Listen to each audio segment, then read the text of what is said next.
Hello everyone and welcome to another webisode here at LABZ Studios. Today we are going to make a custom brush preset. I hope you get to learn, experience and have fun. First we start by opening a new project in Photoshop. You can rename it whatever name you like. I renamed mine Creating Brush Preset.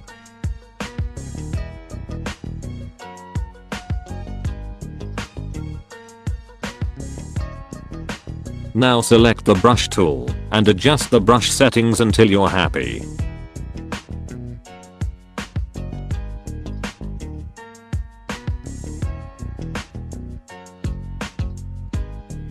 Go to the layers panel and create a new layer where we will be painting using the brush we just created.